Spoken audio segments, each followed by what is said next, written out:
You're listening to Mom and Doc Talk, where we talk all things healing pans and pandas with an emphasis on homeopathy.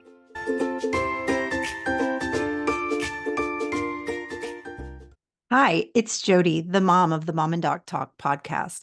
We're taking a short pause this summer to enjoy our families and hope you're doing the same. We're also doing some prep work for season 2 of the Mom and Doc Talk podcast. We've got some really exciting episodes coming your way starting August 27th. In the meantime, we wanted to give you guys the opportunity to catch up on any episodes that you might have missed or take a break. We know you need a break. You deserve a break. Here's a rebroadcast of one of our most popular episodes. We hope you enjoy it. Welcome to Mom and Doc Talk. We are so excited to have another couple of guests here with us today to share their story and their experience in dealing with PANS and healing with homeopathy and their recovery journey. So let me just dive right in and introduce them to you. We have Lori, who is a 43-year-old panda mom of 2 girl pandas, age 8 and 11. So just to be clear, that's Lori has pandas herself and has kids who have pandas. Wife of an ASD, so autism spectrum disorder husband, court reporter in another life pre-COVID, currently manager of Organized Chaos at the Hill of Beans, part of the Americans for Homeopathy Choice Homeopathy Action Team or HAT team, fierce advocate for things that she believes in and intentionally attempting to heal generational trauma. She loves assisting, coaching, and watching her girls play basketball and softball, and is forever learning and growing. And then there's Poppy, who is an 11-year-old panda for 6.5 years, healing with Resilience Naturopathic. So the practice that I founded since 2019. She is a basketball player, an avid reader, a green belt in Taekwondo. She's on the mock trial team at school, on the Battle of the Books team at school, believer in justice and doing the right thing. She is articulate. She is aware. She's a loyal friend, a big sister, assertive, competitive, loves music, loves to swim. And both of them happen to be SoCal girls born and raised. And I am so excited to have you guys here. We have interviewed you a couple of times for our Facebook group, and we were chatting before we got started about how, Poppy, you've just had some really great things to share. I know you're going to have even more great things to share today, but I just want to make sure we give that call out right up front that the last time we spoke for our Facebook videos, there was some just real gems that you had to share about the experience of PANS and healing from PANS. And so for anybody who hasn't joined us yet, that's a great reason to join, because you can find that video and watch it. And I think it would be really useful to both parents and kids to check that out. So let's dive in though. How did PANS first show up in your life? Tell us your story. You want me to field this one? Yeah. Because you're pretty little. So very interesting story. Looking back, Poppy was my first kiddo who got pandas. I would say she was probably about 4.5. You can always see more in hindsight about when it actually happened, because there's always that discussion about, did it happen overnight, or was it this, long progression, or is that whole thing muffled because we just really don't know and we're not looking at the signs, because a lot of behaviors can be age appropriate. So I'm going to say 4.5. Her behaviors started changing and getting really aggressive. We were about 1.5 years after having our other daughter. And honestly, I just thought she's going to be a kid who hates having a sister and she wants to be an only kid. And so there were things popping through, and life just was not happy, because before the other kid, Poppy is just a glowing individual who I'm sure you'll see here today. But it was just bright and articulate and funny, and just a great kid. And some of her behaviors were so out of character for her, and I really honestly didn't know what was up, and it was very frustrating. And new mom of trying to juggle 2 kids. Anyways, long story short, she kept having this rash on her bum. And the doctor kept writing it off as, well, she wouldn't have diapers at that time, but just a rash, like a fungal rash. So, they kept giving us Lotrimin or whatever and put it on, and then it would go away. And I didn't think much of it until later, again, in hindsight. And we were on a vacation in Hawaii. We had done a long flight, and we had to go to urgent care because everything was bothering her. We went there. This doctor saw the rash, and we were met with surprise from this doctor who had never seen it. And and that took us a whole different route. But long story short, she met with colleagues, and by the next morning she said, "Have you ever heard of perianal strep?" And I said no, and she actually had never heard of it either. And so she said, "I think this is perianal strep and you have to treat it differently." And I'm sure they gave us antibiotics or something. Anyways, that really got me clued into this strep. From there, I started going down rabbit holes online and um, somehow put pandas with strep. And then I started noticing if she was having behaviors, I would check, and then there was the rash. And so then it was pretty much worked like clockwork, behaviors, rash, behaviors, rash. And that's what really led me to just diving deeper and figured out the pandas thing. And then how did you figure it out for yourself, Lori? So I had a lot of strep as a kid. I am a hair puller, so I have trichotillomania even now. I've been doing that since I was like 13. Lots of random OCD stuff, things that I never knew were tics back then, but I would definitely say I have tics even now. There's things I've done for years that were just quirky. And my best friend, who's known me since I was 7, will laugh and say, "Are you going to measure your wrists again? Are you going to do your thing?" Never thought about it. Anyway, so when I started looking into pandas and the strep thing, honestly, it was, one of those 2 a.m. things, and a light bulb went off. I called my mother and I said, "What do you know about this thing called pandas?" And she was like, "Why did you just say that?" And back when pandas came on the scene, it was like early 90s, and that was Sue Sweeto. And my mom knew of who that was.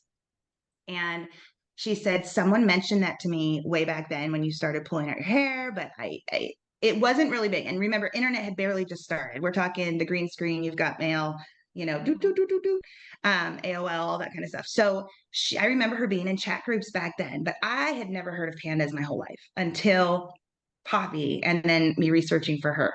So once I started reading up on it and putting 2 and together, I was like, holy smokes, I'm a panda. I am a panda. I've always believed that whatever is going on here could be solved. I've gone down the route of SSRIs and antidepressants and OCD treatments and all that, and nothing has ever worked.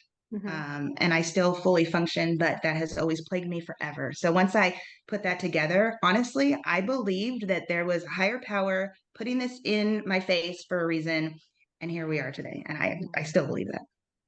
I know that your younger sister Poppy has pandas too, as we shared in the introduction. So I'm curious if you guys are willing to share a little bit about what pandas looks like in your home, because I'm sure it's different for all of you because it's slightly different. We can say if we had 10 kids in my office here who had pandas, they'd have one thing in common, and that's that they met the criteria for the diagnosis, but nothing else would be exactly in common, because if you met one kid with pandas, you've met one kid with pandas.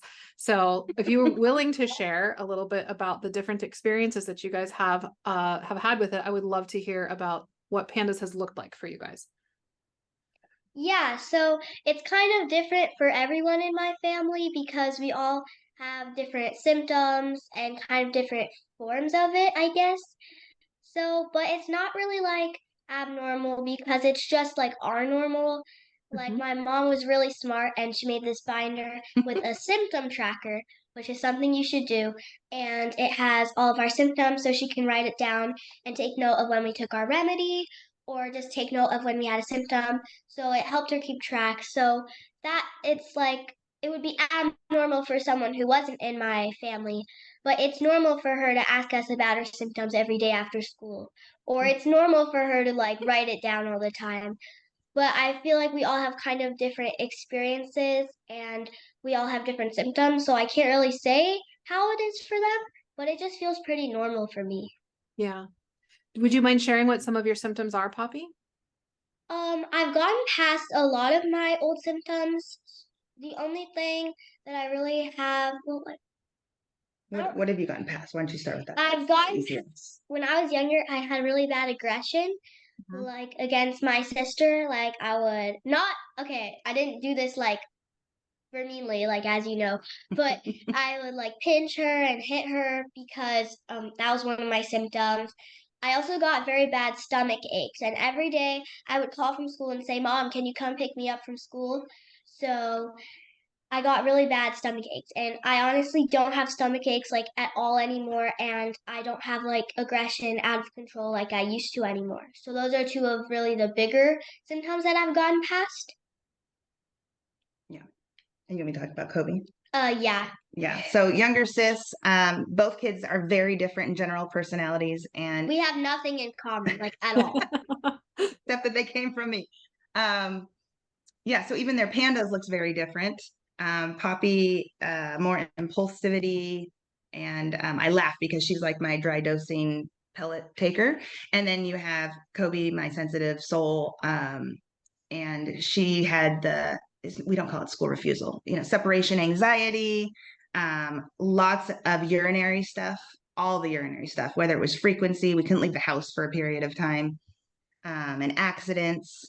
And you had your handwriting. Oh yeah, when I was in school, my handwriting was so terrible, and now it's gotten so much better, but it was like you couldn't even read it like at all. So I'm really proud of myself. And what else does she have?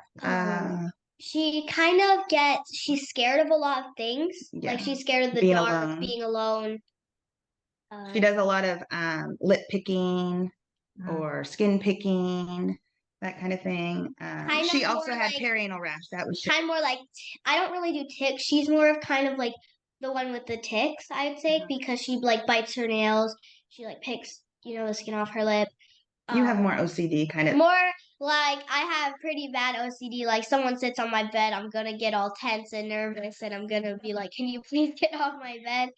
And I have to organize things in a certain way. Like when I'm in a flare, I sometimes go so my mom works at a therapy office, and I go in there and I start rearranging all of the decor and everything, even though it was fine the way it was. That's kind of the way she knows like what's going on, because I'll just start organizing random things that another kid wouldn't care about at all.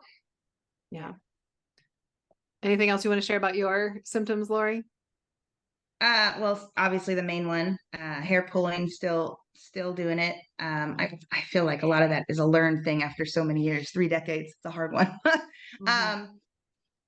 I think there was a lot of emotional stuff that I didn't see as part of a pandas thing. As a kid, I think pandas looked so different back when I had it as a kid. They didn't really even call it that. I mean, I guess Sweeto did, but nobody was believing it at the time. And you learn to cope as an adult, right? And I think that like for my kids, their pandas sent them through the roof. Totally different kid, and we're not functioning. When I was a kid, I pulled out my hair and it was super weird. And everybody thought I was weird. And of course I have all these crazy memories, where people would see it and nobody would know what to do and how they treated it. But it's just part of me now. So different from then. There was no one trying to actively heal it in the way we do now. So very different. And just irritability and more mom type stuff. And then, like I said, there's the tics. I have a symmetrical thing where if I'm walking and I stumble on this foot, sometimes I have to stumble on this foot, and it has to be the same. And if it was more, then it has to be less. And so a lot of symmetrical type stuff, my body and my limbs. Yeah. And to just validate, you guys both know, at least I'm pretty sure that you know Poppy. I know Laura, that I also was a kid who likely would have been diagnosed with PANS had I been born younger. Because it was like, I think it was 1998 that officially the first paper came out about pandas, and I was way too old because at that point I was 19, so I wouldn't have met the criteria based off of what they said. But when you look back retrospectively, I had all the symptoms, right? With the exception, I didn't have many tics. I probably had a few tics, but not very many. But I had the rage, I had the anxiety, I had the intrusive thoughts, I had the urinary stuff, I had the cognitive regression, all those things. And so just to validate both your experience, my experience, and anybody else who's listening who probably had it, Jody nodding over here too, because you probably were probably a PANS kid too. A lot of what happened too is that it wasn't necessarily that it got ignored. It just got called something else, and a psychiatric medication was offered, So it's just understanding that it's a different thing. It's a whole different beast instead of let's just pile on all these psych meds.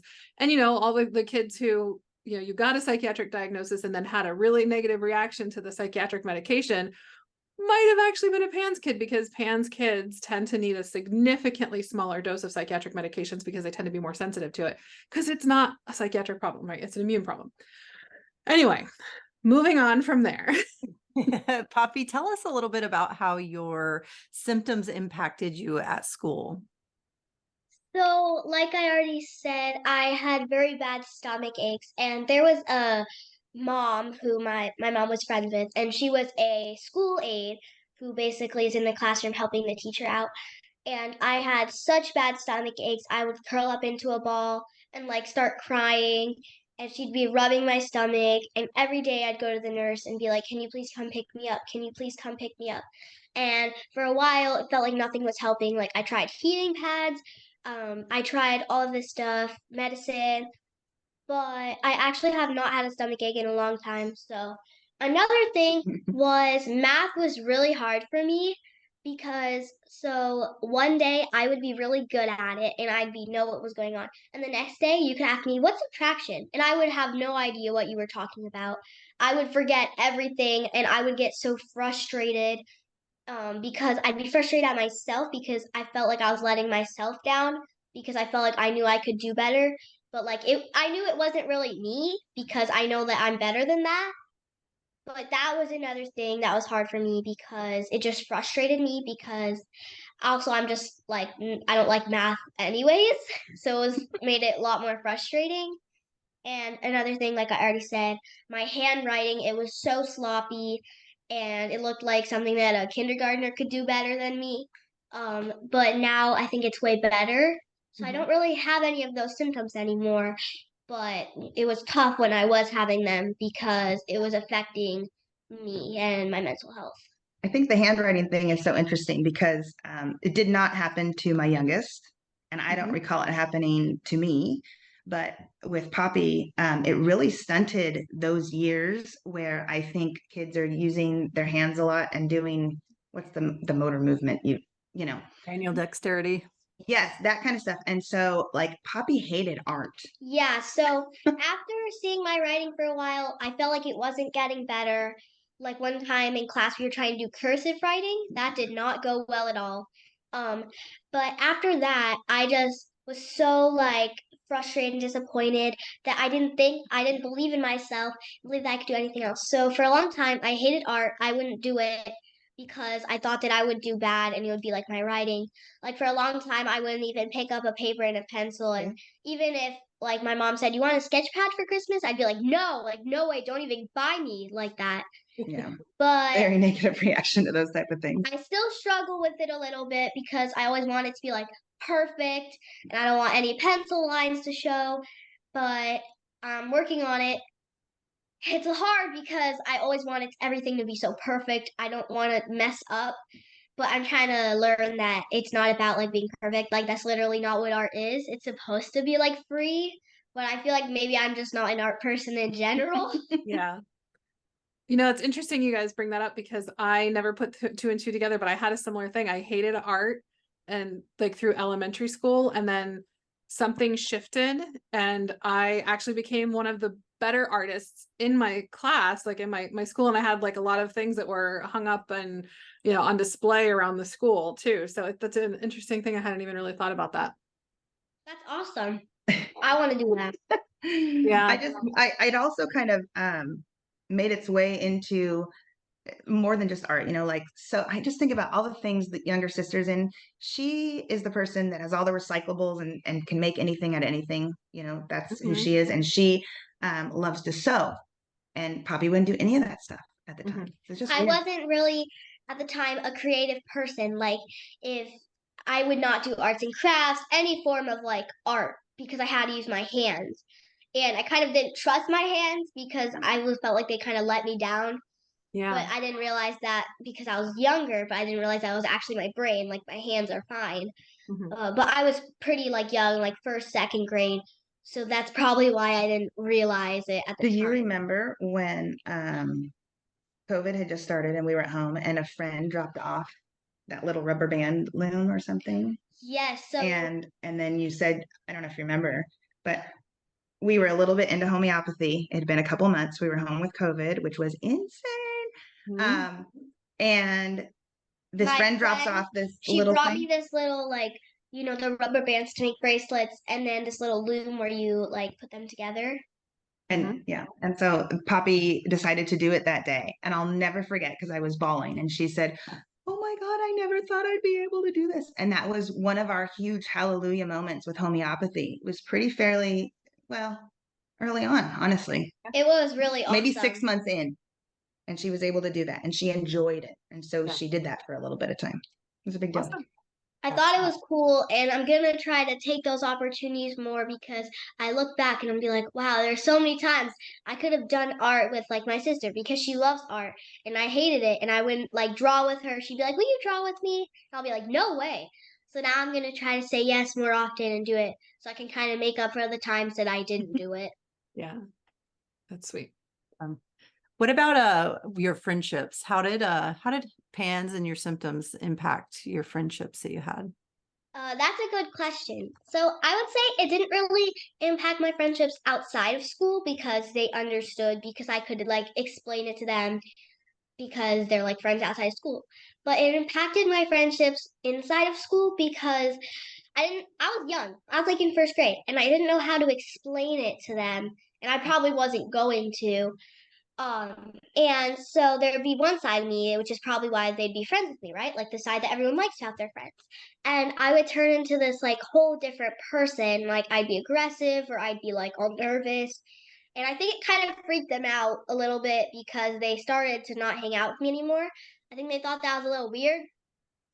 Um, and it's just like affected it in school because I couldn't explain it to them because one, it was kind of personal at the time, and also they weren't like I was in first grade. I didn't know how to explain it. So it affected my friendships because I kind of lost some friends because of this other side of me.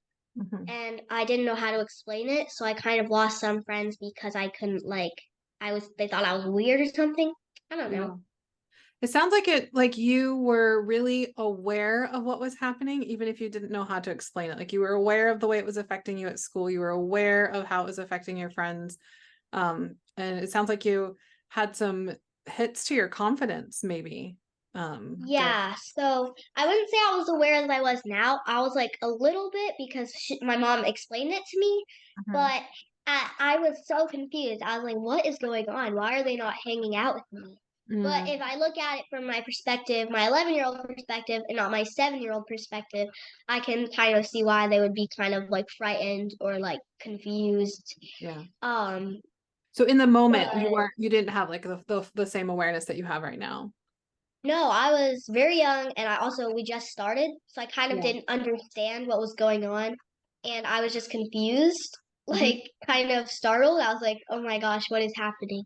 But looking at it now, I can kind of understand and I would hope that if they hung out with me now, maybe they'd see like a different side of me and they would like understand because I would be able to explain it better than like how I did probably when I was 7 years old. Yeah. So. Yeah. Well, you guys are a family, as you shared in with our bios, that everyone is impacted by neurodiversity. So can you tell me more about what that's like in your home where everybody's got something going on and how you can navigate that? It's a circus. um, it really is kind of a circus. No, it's there's pluses and then there's some definite challenges to that. All of us are on these different journeys right now.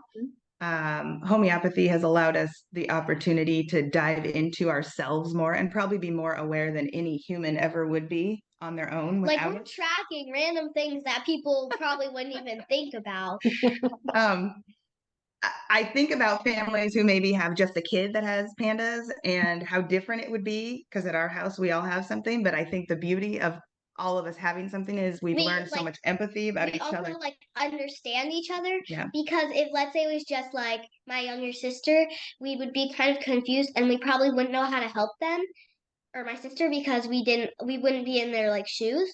But since we all kind of have something, kind of helps us to laugh at it and kind of like have more empathy towards each other because if you don't understand, you would just be sincere and you'd be sorry. But if you actually are in their shoes, you'd be empathetic and you'd understand what they were going through so you can like understand why it's hard for them. I think we can give each other more grace because of it. Yeah. Because we all have times when we I'll say fall off, for lack of better words. And, the others around us know what that feels like and looks like. And so the grace is extended as we put ourselves back together. It's interesting. Yeah, that's awesome. Lori, whenever you guys, first, how did you first discover homeopathy? And then what made you get to the point where you're like, okay, we're going to try this? So when I found that Susan Sweeto Pandas thing, I, like every other parent, went onto Facebook and knew there had to be all these groups. So I started joining all the groups. I honestly wish I could remember what post it was that said homeopathy. I have no idea. Jody, it could have been yours. It probably was yours. I'd like to say thank you to that human who said something. And I didn't even know what homeopathy was. I think I'm with the majority who thinks homeopathy is homeopathic anything, right? Anything natural on the counter, which it's not. It's its own set of medicine. But at the time, I had never heard of it, never used it. And so the first thing I did is I didn't want Poppy to go the antibiotic route because I didn't want to mess up her gut because she had the belly aches. I grew up Western medicine, didn't know anything different, but I knew there had to be some sort of naturopath. We found this specialist down in about an hour away from us. Los Angeles or a little bit farther. Yeah. So I found her, booked with her. Pandas was a tagline on her credentials.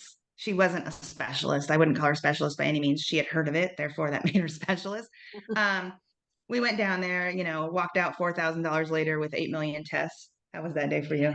It was interesting. I don't remember too much because I may have blocked those memories out, or I just was too young to remember. But I'm pretty sure that we did blood tests. We did these tests where she rubbed a bunch of different things on my skin to see what I was allergic to, I think, right? Yeah. Lots of pokes and prods. It was very interesting. It was kind of like a fairy tale. But we went that route first. She gave us a protocol and we started it. And as we were doing it, and as I had my mad scientist kitchen lab with all the supplements and multiple times a day and everything, it just wasn't, I just couldn't believe that that was all that was out there. And that's when I was in the groups every night. You finally get the kids down enough time so I can sit there and research some more. I'm going to research some more. I'm going to research. And somehow I stumbled across it. And then somehow I stumbled across your group. Thank goodness. And I don't even know. I don't even know. And then as far as starting, I don't even know that I lurked around for that long because I was so desperate to get out of the state that we were in. I was like, I don't care if this works. I don't want to do it. I didn't want to be a part of that. So I think also me being a panda and pulling out my hair for 30 plus years made me feel like, oh my God, this could be my answer. Mm-hmm. So I think that's what really pushed me into homeopathy. I don't know. It was very intriguing. Yeah. Poppy, I'm curious what you thought of it when you first started, because it's very different, as your mom was saying, like not a whole bunch of pokes and prods, not a ton of supplements or medicines or anything. So yeah, what do you think of it? I was very young, like I've said a lot. Yeah. I didn't really know what it was, but I was just happy to be not taking like 18 different things a day. And it was so simple, just like one little thing, pellet, whatever you call it. It was so simple. And I just felt more like it was working, because also it just felt like way more easier. Like my mom didn't have to be making all this stuff, and I didn't feel like a lab experiment or something. It was just really easy. Like it just felt like something like you would buy from the store, like that you would use, like ibuprofen, for example. Like it didn't feel like you were creating a bunch of concoctions. It just felt simple, and I actually really like it. I like how simple it is. It's not hard. Mm-hmm. Like the only thing you might have to do as an extra step would dilute it, but that's mm-hmm. only for some like potencies. But I think it's very actually useful and really smart how they like created it. Yeah. And I remember, because when you first got started with homeopathy, I didn't work directly with you, but with your mom for a couple of visits. And I remember you being a pretty fast responder and it being a pretty clear change for you up front. So that probably made it easier to feel different pretty quickly without a whole lot of work behind it. So I'm curious for both of you what you love and also what you hate about homeopathy. Do you want to go first or should I go You go first? first. So I don't think there's anything that I hate about it. I mean, it's really simple and it's not like something like I have to run a mile or something. I love it because, like I said, it's simple. It like doesn't taste disgusting like the medicine I was taking. And it's just like made me feel more normal. Like I didn't feel like a science experiment. The only thing that I would say, and honestly, this isn't even bad. It's just that you have to follow your doctor's potencies. So sometimes I wanted to take it, but I couldn't because I had to follow what my doctor said, which I know that sounds kind of ridiculous, but I don't hate that. I just think it's actually like really smart because if they just said take this and then you took way too much or too little. Yeah. So there's just sometimes that I wish I could take it like ibuprofen, you can kind of take it whenever. Obviously you have to wait, but this you kind of had to, it was kind of a waiting game. You kind of had to wait and see. So I just wish I could take it sometimes when I'm not allowed to or clear to, but that's not really homeopathy fault, like my fault. You're impatient and you want to be able to have a little bit more control, and you're Yeah. not giving your body the patience that you need to, because to like let it see if it can rebalance itself before you give it a nudge and stimulate it too much. Yeah. Yeah. I feel that. I can feel that. I think every mom can feel that, and dad too. I can relate to that. That might be coming from me. What do you love about it and what do you hate about it? What do I love? Well, I love that there's no side effects, mild side effects, I should say. There's lots of good side effects. I love that there's always another answer. So if something doesn't work, You can try another like remedy. There's not an end of the road ever, right? I love that it's simple to travel with. I love that it's cost effective. I love that it's easy and that it's something I can give my kids. And I love obviously that it's healing overall. This journey has proved invaluable. All four of us doing it, especially. But I think there's things about myself I didn't even know were healable, or I didn't even know were things. And homeopathy has changed me overall. And so I will forever be in love with homeopathy. As far as what do I hate, I'm going to have to agree with Poppy because I'm kind of impatient too. I might be a little bit of an overdoser. That's a terrible phrase, but kind of pushing a little bit when you're not supposed to. The waiting game is hard. It's really hard sometimes. I mean, it's totally worth it. Yeah. And our provider always knows, and she always has to tell me to dial it back a little bit. So one day my kids are going to figure out that I'm the one that caused the aggravations, but that's all right for another day. You just told me right now. Just saying. So I'm curious for both of you what life is like now for your family, how that you've all been healing with homeopathy and doing it together. Should I go? You want me to go? I want to go. Okay. It's been way better because before we were doing homeopathy, it kind of felt like we were living in a tornado of chaos. Because I'd be over here like a crazy angry tornado. Toby would be like, "What is going on?" And mom and dad are rushing, trying to fix it. And it's kind of like, I know this sounds dumb. I'm the fire on the house. My parents are the firefighters trying to put out the fire, and my sister's the bystander, like, what is going on? And so now it's way casual for us, I would say, like our family, like our circumstances, but it's way less chaotic and I feel more confident in myself. I can tell myself mantras, like I feel more confident and I can be like, no, this is not like, I know this isn't me and I'll get through it. And I just feel way more calm in my home, and my home doesn't feel like a war zone anymore, which is good because your home is supposed to be a place you can come back to and just relax and just not be from the chaos of the rest of your day. I think that's a really good description. I'll just add to that I always say we've rejoined the land of the living. At the beginning when you get diagnosed and you're in those stages of researching and figuring out a plan, regardless of which modality you choose, there's a long period where you kind of have to quit life and step away from it. And so nobody would even know what we go through even now, because we are quote unquote normal. And in fact, a great example, the kids and their schooling. Every year since this started, I have this whole thing that I send to the teacher, right? It's a brand new teacher. I got to give them the rundown, and I got to meet with them and do all the things and tell them how we're going to make this work, and the 504 plan and all the things. And this year I forgot to send it, just totally forgot. About 4 weeks in, I'm like, I should probably send it. And the teacher's like, okay, but I don't see any of that in your kid, but okay, whatever you say, lady, whatever you say. I mean, it's wild. It's amazing. The kids are now able to do all those activities, that we missed for so long.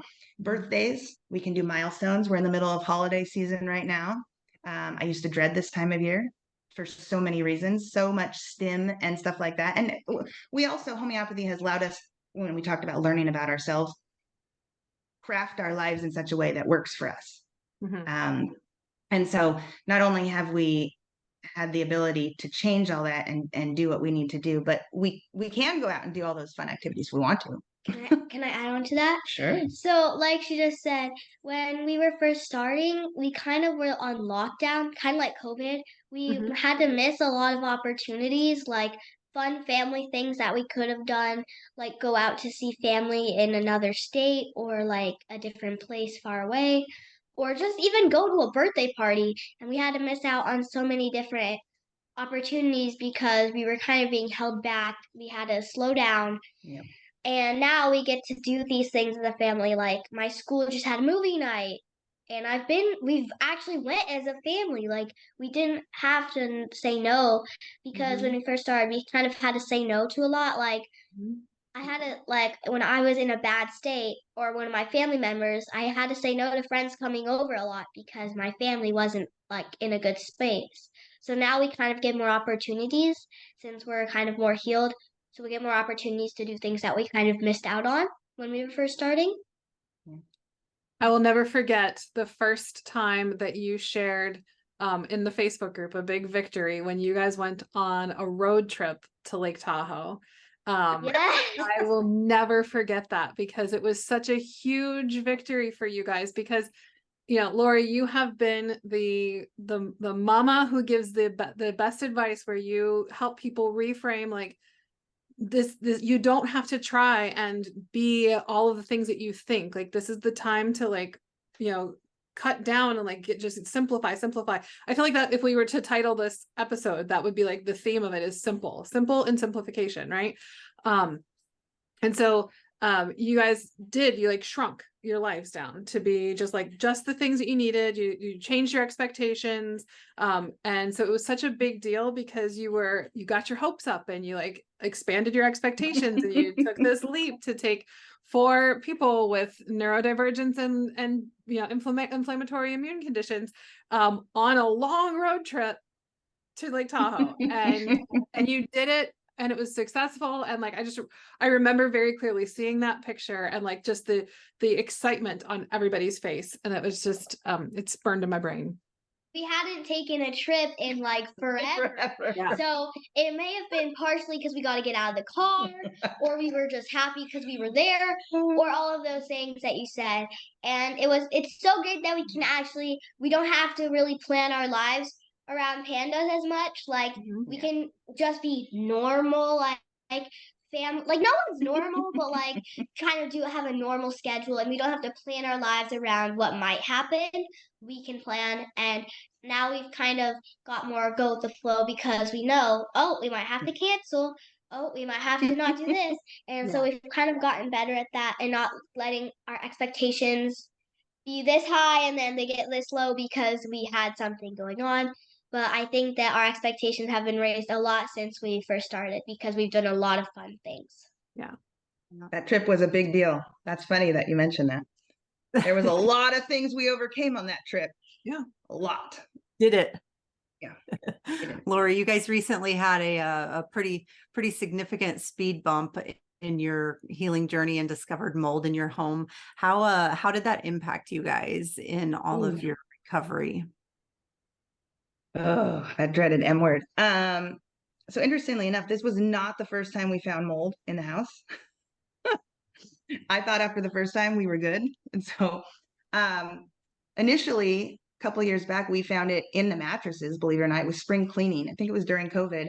And Or I believe what may have happened was, oh yeah, I remember. So I was really little and I had an accident. So my mom had to take the sheet off the bed and then she found the mold on the mattress.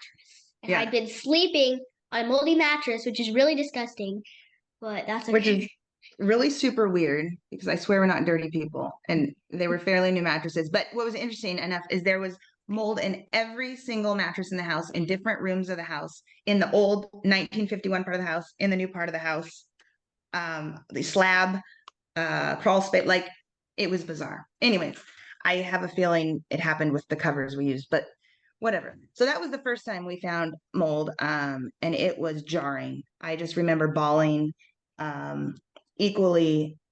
It was disappointing. Yeah, mad at myself, mixed in with, oh my God, maybe this is why, mixed in with why didn't I look sooner, mixed in with, oh my gosh, all the things. Anyways, we got over that hurdle and then we were cruising again. And for all intents and purposes, we kind of used Poppy as our guide. She was our first person that started in the family. We all started shortly after, but so she started cruising again. Like it was pretty instantaneous. I mean, when you're not sleeping on mold for a third of your life, it's a good thing. So in the last year and a half, we kind of stalled out a little bit again.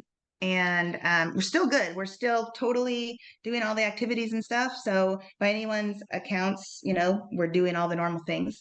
But there was still things like we're just not there yet. Because I had been doing it for a long time and my mom's like, this should have gone away by now. Like, what's going on? Yeah. Like, because we've been doing everything she told us to do. We were doing extra steps and it just stopped.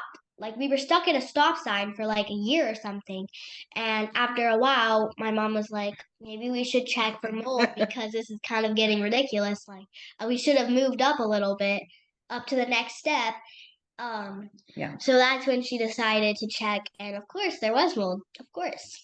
Yeah. Great. So Poppy's in the oldest room of the house. Like I mentioned, part of the house is 1951. It's just old. It was in walls, and it wasn't even. I think it was aspergillus and water related over the years, right? And so that kind of let us. Once it's kind of like a snowball when you find mold, right? Then you start checking all the things, and so we just decided to rip off the Band-Aid and go through a pretty big ordeal to try and make it right. But looking back, I wish I would have looked sooner. And at the same time, had I found it sooner, where we were in our life, whether it was the finances or what was going on, I also couldn't have dealt with it at that time. So in a weird universal way, it happened when it happened in a better time for us, if that makes any sense. I mean, no time is really a good time to find mold in your house. Right. But we were in an okay spot with, like she said, the finances. So like if we would have been farther back, it would have been very difficult for us to have done all that construction because they would have been a lot of money. So I'm really grateful that we found it when we did. Like, I'm not grateful that it was there. I'm very mad that it was there, but I'm grateful that we found it when we did, because if we didn't, what if the next day we couldn't pay for it? Right. So I'm just grateful we found it when we could. But it's a bummer because no one wants to rip up their house and spend their money, because your home should be a safe place. Yeah. But I'm just glad that it's all safe now, and so now we probably won't ever have to rip up our house again. Hopefully not. Hopefully not in my lifetime. We're cruising again. For anyone who's listening, we are cruising again, and it was pretty instantaneous. Right literally. after it got fixed, we were fine. So if that ever happens again, we're gonna check for mold right away. Well, I just want to it never happens. I want to just jump in here and say a couple of things, because we've actually, the next 2 episodes after this one are about mold. So we've got a mold expert and then a mold remediation expert. So it's perfect timing that we've got you guys priming everything for it. And so one thing that is important to recognize is that with homeopathy, we've talked about this on another episode. I believe it was episode 41. I can double check, where there's certain things that homeopathy doesn't help with. And so we've got a lot of experts coming in to talk about the various things that homeopathy can't help with, or just to also give you some context for some of the things that parents, kids really want to learn more about. But it's important to recognize that mold is what is both a dynamic and non-dynamic state, right? So the non-dynamic part is if you're living in it and you're constantly being re-exposed, it can stall healing or like slow it down so it feels like you're moving at a snail's pace. But clearly the mold didn't just show up all at once overnight. So you had been healing and making a lot of progress in like while you were still living in a moldy place. And so you just got to a point where your body had done as much as it could while it was bailing out water while you still had a hole that water was coming in, right? And so it's important to recognize that homeopathy is actually a really important part in healing mold susceptibility, sensitivity to mold, and helping your body detoxify more effectively. And there's only so far it can go if you're constantly re-exposing it. So it's a both and sort of situation that if you're living in mold, you got to do something about it. And the reality is that mold just is in our environment. And so you are not going to be like 100% never exposed to mold ever, because you're going to open the door after a rainy day and there's going to be some mold there, right?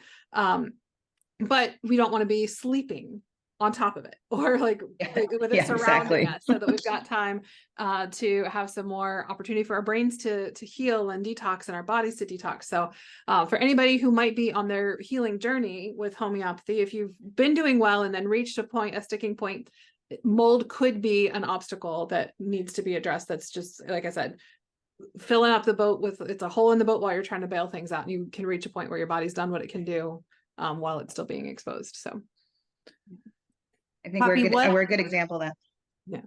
Yeah. Poppy, what advice would you offer to any kids that have been recently diagnosed with pandas? So if you're diagnosed when you're very little, you might not, I know it sounds weird, but you might not have very many memories of yourself when you're like 2 or 1.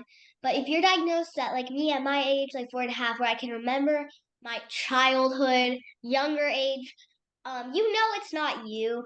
And just you gotta keep going, because if you stop, it's never gonna get better. It's like you have to keep climbing the hill if you want to get better. You're gonna want to quit. You're gonna want to say, what's the point of this? It's not working. It's taking too long. But you have to just go with the flow, go with the ride, because I'm like literally an example. Like I'm telling you, it was so bad. And now I can sit here talking to you, and I'm fine. So you just got to keep going. Don't give up. Like, just believe in yourself, believe in your doctors, believe in how much your body can heal you, because bodies are really amazing and they are very, like, smart. So just keep going, believe in yourself, and you just got to keep climbing the hill to reach the best view. Awesome.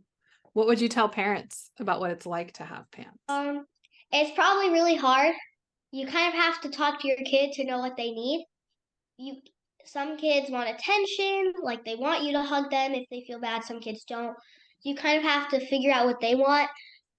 Also, I know it's good. You're like, feel like there's steam coming out of your ears. It's so frustrating, but you have to keep your cool and you have to stay calm and talk to them. Like, the only way you can fix it is if you put yourself in their shoes and remember that this is not them. This is not your angel. This is their brain attacking themselves. So you have to put yourself in their shoes and realize they need some help and it's going to get better. And you just got to be patient, because it's going to take a while. But you have to know that this isn't your kid. Like, well, it is your kid, but like it's not that your side of your normal kid, and it'll get better. You just got to be patient and stay calm and just go along with the ride. Whatever happens, if your kid's screaming, just go with it. Don't like yell at them. You just have to let it play out. How did it feel when you had it? Do you remember what you were telling me earlier about a robot? Yeah, I it thought that was kind of really good. feels like you're not yourself. Like you're a robot and someone else has your remote controls controlling you. And so you have to think in their shoes, because it's if you look at me now and I think about everything that I did, that I think, oh my gosh, like that's not me at all. Like I'm not like an aggressive person. Well, maybe I am. I don't know. But I'm not like an aggressive person. Just a little bit. Everyone is though, but I'm not like that aggressive. So once you get to a spot I'm in, you can look back and kind of be grateful that you did homeopathy because you get to be your true self and you've kind of taken back control. I mean, everyone has their kind of pandas days, some days, but you have to keep going and fight back because if you don't, then it's not going to get any better. Yeah. Poppy, I would say that you are assertive and fierce. I don't know that I would say that you are aggressive at this point. Okay. I would say when you have symptoms, people are aggressive, but now I would say you are a force to be reckoned with for the good. You can thank my Taekwondo teacher for that. Okay, I will. Awesome. Poppy is a mom. And whenever I was supporting my daughter through PANS, I was constantly trying to figure out how to help her and I never knew. So I'm curious from you, what did your mom do for you that helped support you the most? What were the things that she did that helped you the most? So obviously everyone's kind of different and we all have different symptoms. So don't take this too specifically because I probably have different symptoms than everyone else, so it may work differently. But one of my favorite things that she did was, I know not everyone has a bathtub, but she gave me Epsom salt baths because it helps you relax your mind and your body so you can come back to so if you're, okay, let me restart. So I skipped a step. So if your mom wants to talk to you about what's going on, when you're in a flare, you're kind of not thinking clearly. So if you take an Epsom salt bath, it kind of calms you down and you can get back to a spot where you can think about what they're going to say and it will actually, like, you'll actually absorb the information and it won't go in one ear, out the other. And you can kind of, they can talk to you and you'll be better at listening. And another thing is, she asked me a lot what I need. Like she didn't come up to me and be like, "Oh, are you okay? Are you okay?" Like she was like, do you want space right now? Do you want attention, like a hug or something?"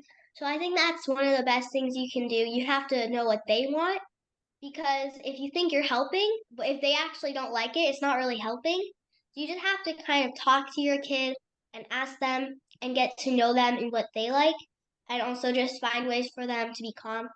Like something that I do if I'm all like in a flare and all set or stimmed, I like to splash cold water on my face or hold on to an ice pack because it kind of like wakes me up out of this kind of fog zombie state, and I can be like, oh shoot, I need to figure out this problem.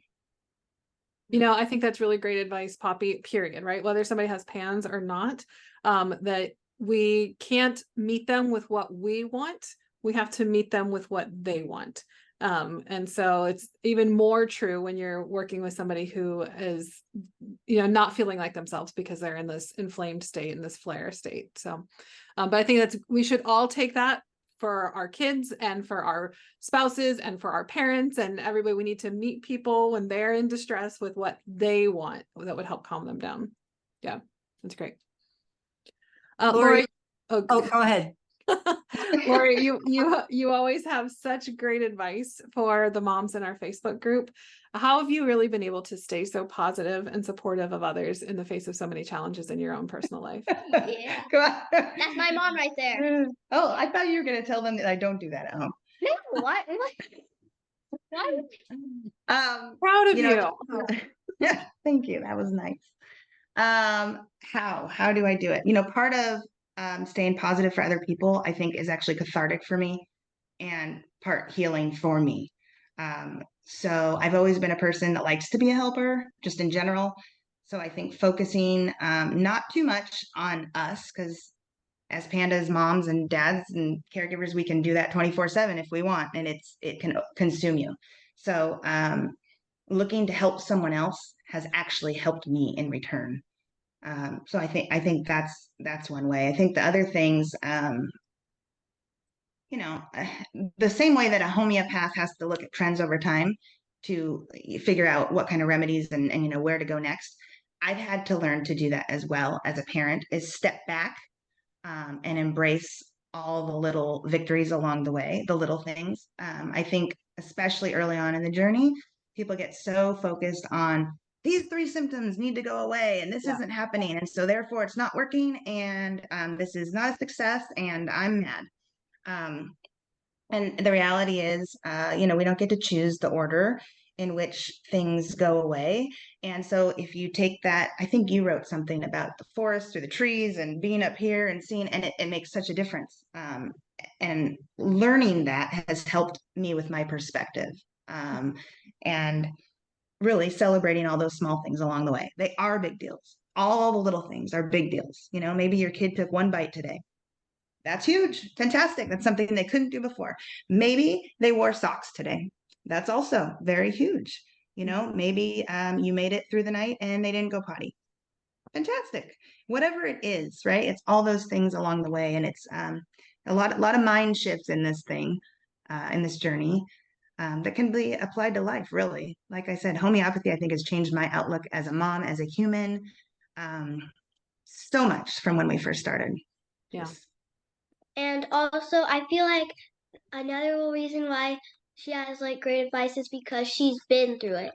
If you haven't understood it, or it's not happened to you, you don't really understand it, so you don't really know like how to give advice to fix it or make it better. So the only, I mean, I'm not saying you can't give advice, but I think that's why everyone who works at Resilience gives such good advice, because they've all been there and they understand and they've been in their shoes. So I think that's why um how they get such good advice and how they support people the best. Yeah. That's one thing Lori, I was thinking is, you know, I feel like the universe just knew that you were going to be you. And unfortunately, you had to go through one of everything. But going through one of everything has given you knowledge and understanding. And something that's so incredibly special about you is that you just have this ability to help us all look at things differently. I mean, you've taught me so many things about perspective, and so many things, like even things I can't even articulate about, you know, why did we stick with the journey? Well, I'm not really sure, but then you come along and you explain it perfectly, because I was looking at things a little bit differently.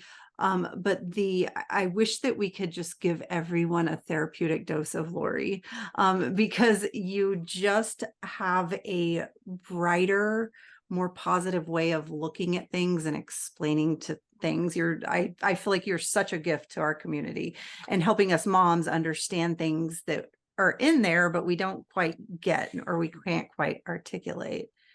And then Poppy, you too, because I just can't get over the fact that every single time we get to talk to you, you are so much more confident. And so, like, Thank you. I think I said this the last time we talked. It's just so wild listening to you talk, because my daughter doesn't remember hardly anything back in pants. She was 4.5.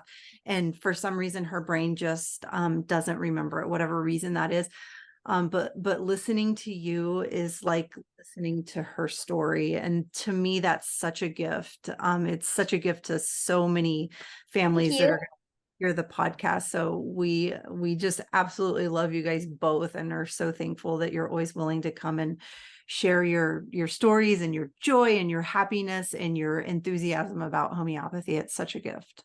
Sometimes it's hard to remember for me because you don't want to remember the hard times, but I've tried to hold on to it because it can be really important. And also, it's like your life story. Like, that's what you're going to tell your kids, who are going to tell their kids. And so sometimes I want to block it all out and be like, that never happened and I'm fine. But I know in my heart that that's not true.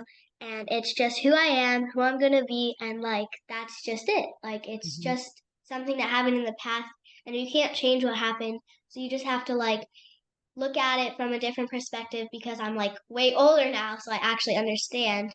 And you just have to try to remember and make good of what it was. Yeah, you're the thank you for those words. You're the child of a strong warrior advocator that is in your DNA, and look at you, you're like marching it out perfectly. You're telling your story just like your mom is. It's really, there's something so special about you guys. So Thank you for those really kind words. Thank you. well, if one of my things that I, as a, you know, a homeopath, is that I need to listen to things, and I need to be able to like pinpoint what's going on and like summarize. And what I'm hearing from both of you is that I'm hearing acceptance. I'm hearing that like that's like a big key to how you are able to see the positive, like the glimmers, that's what we're calling it now, right? The glimmers of events that, you know, you were able to celebrate them so much more, because instead of focusing on, I hate this, I need to squash it, we need to get rid of this, we need to push it away, we need to like try to make our lives be perfect even though it can't be, you had a whole lot of acceptance and you went with it. You're like, I'm going to do what we can to change it, but this is all we can do. You accepted it, you rode with it. And I think that allowed space for you to see more of like the positive things and to have more patience, other than when, you know, you might have aggravated your kids by going too fast. But no one's going to know that. This isn't going to reach anyone. Right. Don't tell anyone. So, and I love that you said too, it really can make a huge difference when you're able to offer hope to people, because we can have those occasions to then remember, well, this is what I would say to somebody else. This is what I should be saying to myself too in those hard moments. And I think that the more you actually say it, the more it's like right there and available in your brain, that when you need to give yourself grace, that it's right there because you just gave it to somebody else. So you just have to like look slightly to the side and say, oh yeah, I deserve that too. So I think that that's such a beautiful thing, and why I hate that people need to be part of the PANS community and part of our like come into our Facebook group, but I also love how much the community really gives to each other and uplifts and supports each other in so many ways. And that's the biggest way that you are able to uplift and support other members of the community. So we are always so grateful for our conversations with you guys. Today is no different. Poppy, as always, just dropping some like great life advice and wisdom. You are wise beyond your years. And I can't wait to talk to you when you are even older and like you're getting ready to step out and do a lot of things and like make your own way in the world, because I can't wait to see what's in store for you. I can't wait. And I really like time to slow down. Yes. Agreed. Well, thank you so much for joining us. And we hope that the next 2 episodes that are about mold will help anybody who might have heard some of the similar story for them and give you guys some insight. So I'm hoping you guys are going to check them out too. So we hope that you guys will find a lot of great insights, and we'll talk to you guys then. All right. Bye. We hope you found this episode helpful, hopeful, and inspiring. We try to get a new episode out every week. You can make sure you don't miss any by following us on Spotify or subscribing to our channel on YouTube. If you want to connect with us more, join our Facebook group, Homeopathy for Pans and Pandas, where we have exclusive weekly videos and answer your questions about, you guessed it, homeopathy for Pans and Pandas throughout the week. If you are already a member, give us a shout out and let us know what you thought about this episode. If you aren't on Facebook and would like to reach us, you can email us at podcast@resiliencenaturopathic.com. Until next time, take care and remember, this won't be forever.